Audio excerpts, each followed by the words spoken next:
अखंड हिंदुस्थानाचे आराध्य दैवत छत्रपती शिवाजी महाराज यांना प्रथमतः वंदन करून सर्वच राष्ट्रपुरुष यांना वंदन करतो।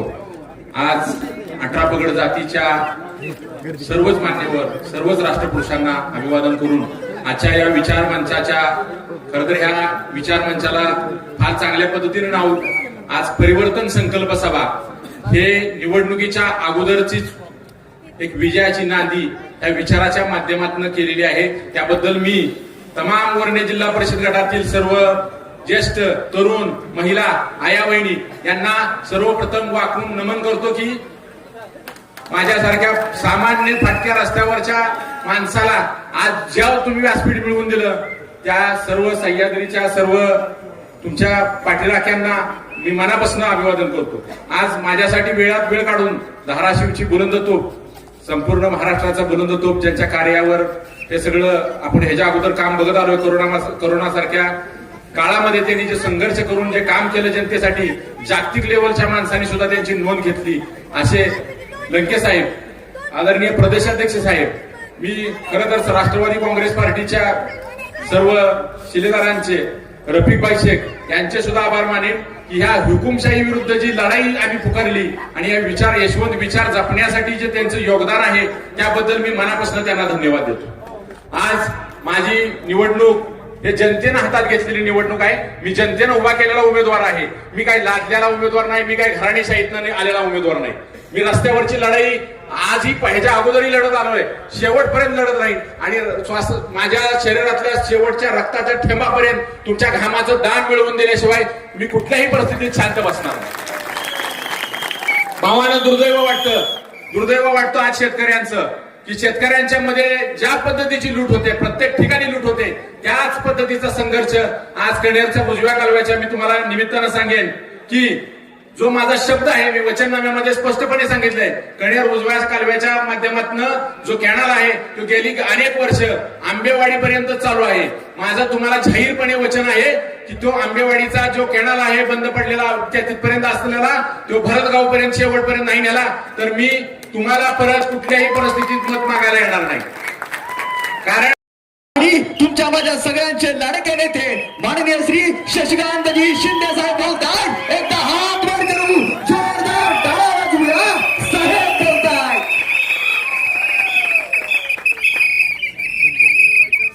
7 तारखेला होणाऱ्या जिल्हा परिषद पंचायत समितीच्या निवडणुकीला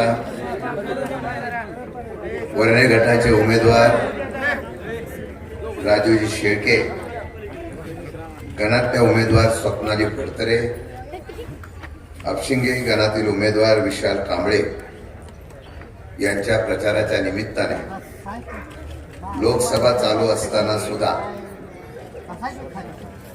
सातारा जिल्ह्यातल्या कातर खटाव आणि आपल्या या उमेदवारांच्या प्रचारासाठी उपस्थित असलेले निलेश लंके,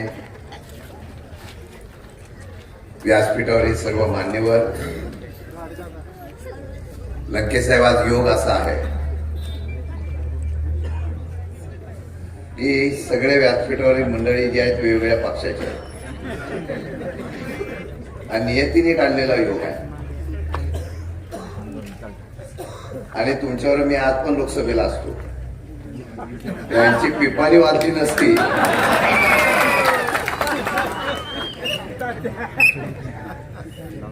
तर तुमचा वारोस लंकेच्या बरोबर तिथं पण शेतकऱ्याचा आवाज उठवता काही का होईना संजय गाड्याला कळलं आता पिपाणीपेक्षा आता घड्याळाने बरोबर गेलं पाहिजे म्हणून ते विशाल कांबळेसारखा उमेदवार घेऊन माझ्याकडे आले। खरं म्हणलं तर आज राष्ट्रवादी शरद पवार पक्षाचा अध्यक्ष आपल्या सर्वांच्या आणि पवार साहेबांच्या आशीर्वादाने झालो आणि पहिली सभा माझ्या वर्ण्यात होती। खरं आम्ही दोघेही तुतारीवाले आता प्रचार करतोय घड्याळाचा। अनेकांना प्रश्न पडला असेल पण त्या नेत्याचं आज आठवण आम्ही काढतोय।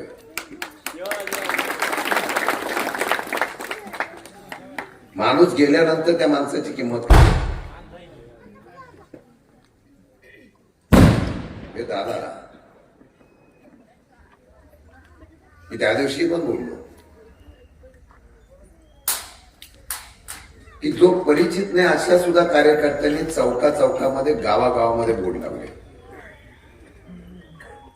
हा कर्तृत्वान नेता शरद पवारांचा वारसा घेऊन ज्या वेळा त्या ठिकाणी काम करत होता ना, तो आज आपल्यातून अचानक निघून गेल्यानंतर अख्ख्या महाराष्ट्राचा जे काही नुकसान झालंय,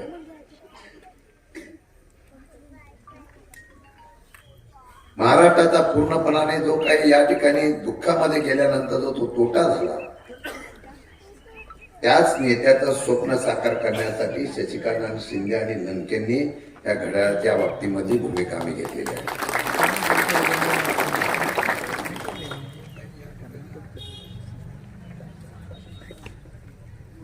खरोखर काम करणारा एक दादा होता. कामाचा दादा, निर्णयाचा दादा, हुकमाचा दादा, आपला दादा. जेवढ्या उपमा देऊ ना आपण तेवढ्या कमी आहे. मी त्या दिवशी वर्तमानपत्रामध्ये आणि मीडियाला पण सांगितलं, आम्ही सगळेजण तिथे उपस्थित होतो. अख्खा महाराष्ट्र आला होता, कोणाला अपेक्षित नव्हता. 9 वाजता अचानक कळलं की दादा गेले. नियतीने घात घातला. आम्ही सगळेजण बारामतीला पळत गेलो. आपल्याला दुःख झालं, त्या शरद पवारांना काय दुःख झालं असेल. 86 वर्षाचा योद्धा हा चेहऱ्यावरून दाखवत नव्हता दुःख, पण अंतर्मनामध्ये खरोखर त्या ठिकाणी त्यांना यातना होत होत्या. आणि आज या व्यासपीठावर मी एवढ्यासाठी सांगतो, हे जनतेला कळावं, आम्ही एकत्र काय राजकारणासाठी येत नव्हतो, आम्ही एकत्र स्वार्थासाठी येत नव्हतो. अजितदादांना जेवढे आम्ही दोघं तिघं ओळखत होतो, त्यांच्या डोळ्यामध्ये अश्रू आले, सगळ्यांच्या डोळ्यामध्ये अश्रू आले. एक भावनिक नातं होतं. आणि अजितदादा जेवढे भावनिक होते की पवार साहेबांकडे गेल्यानंतर अजितदादांचं मन हेलवालत होतं. आणि त्यावेळेला अजितदादा म्हणायचे की ज्यांच्यामुळे आम्ही नावारूपाला आलो, आज त्यांच्या उपस्थितीमध्येच मला पक्ष विलीनीकरण करायचं आहे. हे सत्य आहे. बाकीच्या राजकारणावर बोलणार नाही, पण मनामध्ये एक अशा प्रकारची ज्यावेळेला भावना उत्पन्न होते त्यालाच कुटुंब म्हणतात. आणि ज्यावेळेला ही अशा प्रकारचा निर्णय झाला, त्याला राज्याचा अध्यक्ष म्हणून माझ्यासारख्या कार्यकर्त्यावर त्यांनी जबाबदारी दिली की महाराष्ट्रामध्ये आपण सर्वजण एकत्र येऊन जिथे शक्य होईल तिथे फक्त राष्ट्रवादीचं घड्याळ चालवायचं, जिथे शक्य होणार नाही तिथे तुतारी चालवायची, हा निर्णय घेतला. म्हणून आज या व्यासपीठावर पंचायत समितीचे दोन्ही उमेदवार आम्ही घड्याळ उभं केलं. ही खरी अजितदादांना श्रद्धांजली आहे. सातारा जिल्ह्यामध्ये सुद्धा सगळीकडे आम्ही घड्याळ चालवलेला आहे.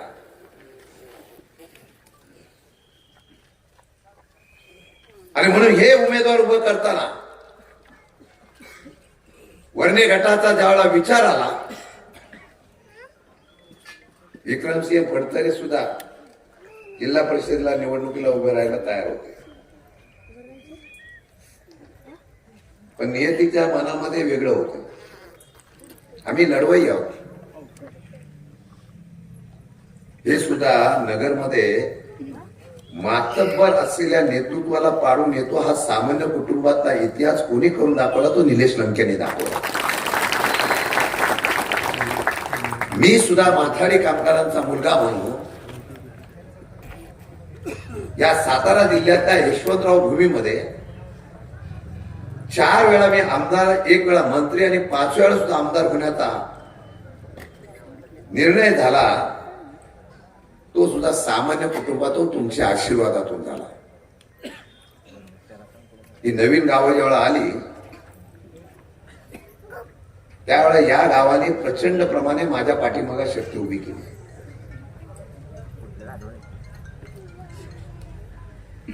हा विशाल कांबळे हा आंबेडकर चळवळीतला कार्यकर्ता, काय त्याच्याकडे? ही मंडळी आली, बोलले की आम्हाला गवई साहेबांनी सांगितलं की आजपर्यंत आपण वेगळ्या प्रवाहात होतो, पण आता परत एकदा पुरोगामी विचाराच्या पाठीमागे राहून महाराष्ट्र वाचवायचा असेल तर आपण एकत्र येऊया. आणि त्या पद्धतीने त्यांनी मागणी केली. मी एका मिनिटात त्या कार्यकर्त्याची मुलाखत घेतल्यानंतर सांगितलं विशाल कांबळेला आपल्याला तिकीट द्यायचे. आपशिंगे गणामधून तिथं सैनिकाचं असलेलं गाव म्हणून ओळखलं जातं. तिथं क्रांती करणारा एक पुरोगामी विचाराचा सैनिक उभा करण्याचा इतिहास प्रवीण दसके आपल्या सर्वांच्या शिफारशीमुळे झाला.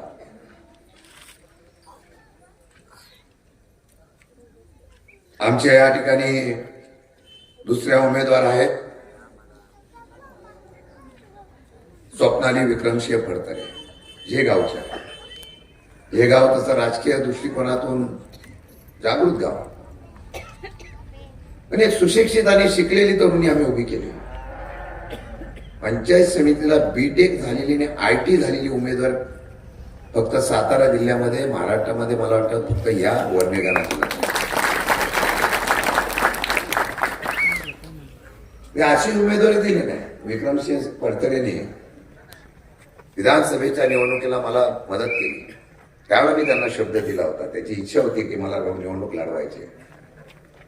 त्यांना शब्द दिला. आमचे बरेच मच्छिंद्र वगैरे सगळे बरेच लोक इच्छुक होते, पण आम्ही सांगितलं तिला पंचायत समितीला उभं करूया. महिलांसाठी सामाजिक चळवळीमध्ये काम करणारी मुलगी आहे. फक्त जिल्हा परिषद पंचायत समितीला निवडून यायचं आणि निवडून आलं की पुढे जनतेला काय प्रश्न सोडवायचे याचा अभ्यास करण्यामध्ये 3 वर्ष जातात. मी खात्री देतो हे दोघंही आहे ना पंचायत समितीमध्ये तुमचं नावलौकिक वाढवल इतक्या प्रकारचं चांगलं काम करून दाखवते. हा विश्वास या व्यासपीठावर तुम्हाला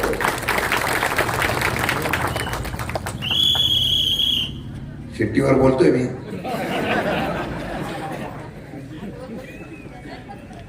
हिरो मागे ठेवायचा असतो,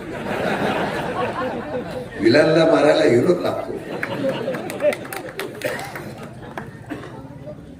राजू शेळके माझ्याकडे बरेच जिल्हा परिषद उमेदवार येत होते. मला बोलले की आम्हाला पाठिंबा द्या, आम्हाला उमेदवारी द्या. मी सांगितलं जरा थांबा, वाट बघूया. आणि आमच्या वर्णे गावचे विनोद वगैरे सगळे आमच्या दादा काळंगे दुर्दैवाने नाही आहे, कारण त्यांच्या सौभाग्यवतींचं खरं निधन झालं. ही सगळी मंडळी आली आणि त्यांनी सांगितलं की राजू शेट्टींना आपण उमेदवारी द्या. अंगापूर वगैरे सगळी ही गावं फार दर्जेदार आहेत, संकेत आहे. शरद पवार वर्णे गावातून घेऊन गेले. त्या वर्णे गावामध्ये सगळ्यात जास्त शेती प्रधान गाव कुठलं असं ते वर्ण आहे. अख्ख्या देशाच्या कानापुत्र फुलं जात होती. पवार साहेबांना मी घेऊन आलो. इथे येऊन आमची माणसे जे आहेत ना, मानसिंगराव पवार, हे पण पवार, ते पण पवार, आणि आम्ही पवारांच्या प्रेमात.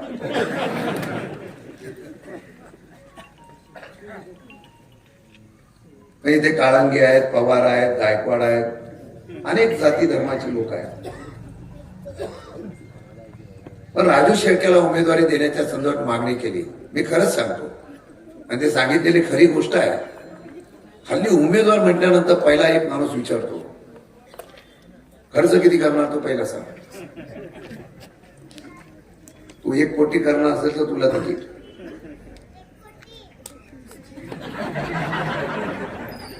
आमच्याकडे कोटी हल्लीच्या जगामध्ये माहिती पडायला लागलेली आहे. आणि मी त्यांना विचारलं त्यावेळेस त्यांनी सांगितलं हे तिन्ही कार्यकर्ते एवढेच नव्हे, सातारा जिल्ह्यामध्ये राष्ट्रवादी काँग्रेस पक्षाच्या वतीने एक तर गुरव म्हणून उभा केलेला लासूरण्याला, एक पवार म्हणून क्षेत्रमावलीला उभी केली. काही नाही, समाजासाठी 24 तास वाहून घेणारी माणसं, परंतु उमेदवारी करू शकत नाही त्यांची खंत होती. पहिल्या प्रथम आपण इतिहास बदलला. काय व्हायचं ते होऊ द्या, पण चांगल्या कार्यकर्त्याला जो घरदार न बघता समाजासाठी वाहून घेतो त्याला तिकीट दिली पाहिजे, म्हणून आम्ही हा निर्णय घेतला.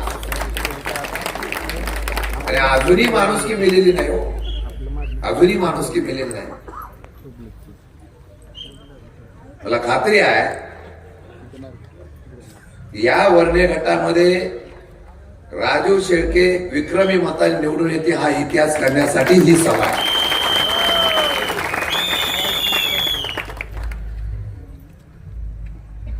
कारण बलाढ्य समोर असलेल्या सत्तेच्या बरोबर अलीकडच्या निवडणुका तर फार अवघड झालेल्या आहेत. एवढ्या अवघड झालेल्या आहेत निवडणुका,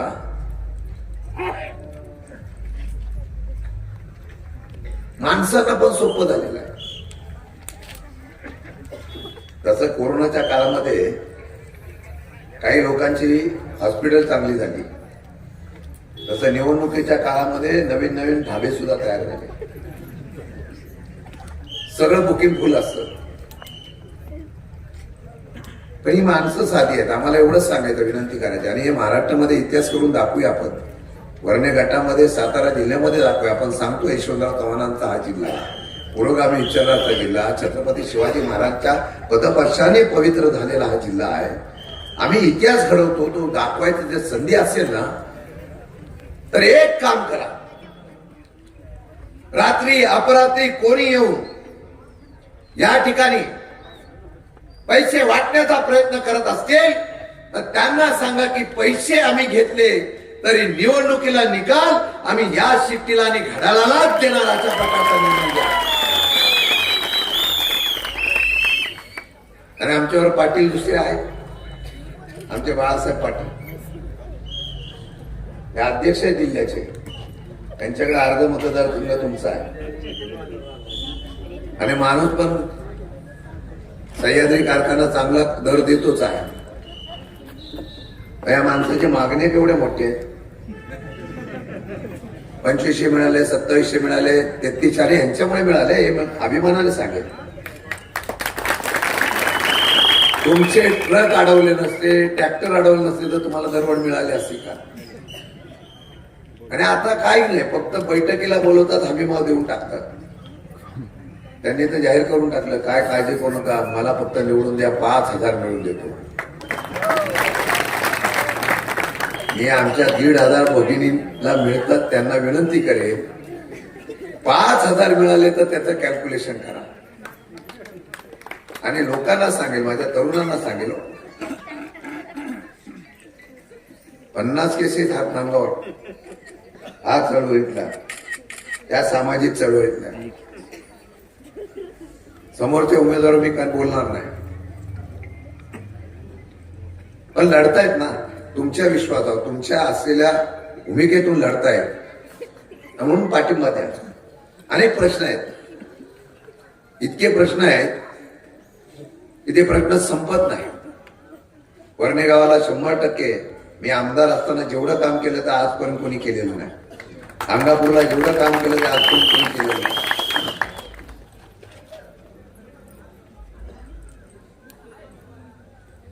आता रस्ता एक मंजूर झाला, आमचे संजय गायकवाड वगैरे सगळ्यांनी मागणी केली त्याप्रमाणे 1,20,00,000 या ठिकाणी रस्ता मंजूर झाला. आता तो रस्ता आपशिंगे वर्णे आबापुरीचा आहे. आम्ही काही श्रेय घेणार नाही, रस्ते चांगले झाले पाहिजे ना. गेल्या 10 वर्षामध्ये मी होतो त्यावेळेला रस्ता चांगले होते, खड्डा पडला की लगेच करत होतो. पण आता बघितलं तर रस्ते कंत्राटदारासाठी केले जातात, टक्केवारीसाठी केले जातात. अनुभव घ्यायचा असेल, आता हा रस्ता तर खड्ड्यात आहे, पण कोरेगाव मतदारसंघामध्ये मी आपल्याला एवढीच विनंती करेन की हा आपण केलेला रस्ता जो आहे तो मंजूर झालेला आहे, त्यामुळे आपल्याकडे पर्यटन वाढेल, तीर्थक्षेत्र वाढेल. आता दुसरं आहे MIDCचा विषय. आता मला लोक म्हणतील हा MIDCला विरोधच करण्यासाठी उभा राहतो का, काय करत नाही. देगावला MIDC विरोधी केली मी नाही, मला मुद्दाम करायची नव्हती, शेतकऱ्यांसाठी केली. शेतकऱ्यांचं म्हणणं होतं आमच्या जमिनी जेवढ्या राहिल्या आहेत तेवढ्या जमिनीमध्ये आता कशाला आम्हाला पाहिजे, त्याचे शिक्के उठवले. आता एक लढाई जिंकली की राजू शेट्टी आपल्याकडे दुसरी लढाई लगेच आली. तेवढ्या त्या वरण्याची सुद्धा एमआयडीसी झाली नाही पाहिजे याची जबाबदारी तुम्ही दोघांनी घ्या.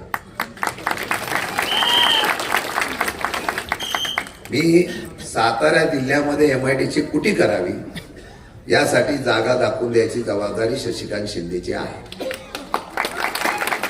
आणि चांगली एमआयडीसी चांगली होईल अशा प्रकारची जागा दाखवतो. आम्हाला सेवाच नको, पण लोकांवर कुठला निर्णय लादू नये ही भूमिका घ्यावी लागेल. म्हणूनच आंदोलन करणारा कार्यकर्ता पाहिजे. तो तिकडे गेल्यानंतर सभागृहामध्ये गेल्यानंतर काम कुठलं भेटेल याच्यावर टक्केवारी असलेला कार्यकर्ता निवडून देऊ नका. आणि मला वाटतं राजू शेळकेला निवडून दिल्यानंतर, या दोन्ही माझ्या उमेदवारांना निवडून दिल्यानंतर 100% तुम्हाला सांगतो तुमच्यासाठी आवाज उठवणारे कार्यकर्ते उभे राहतील याची मला 100% खात्री आहे.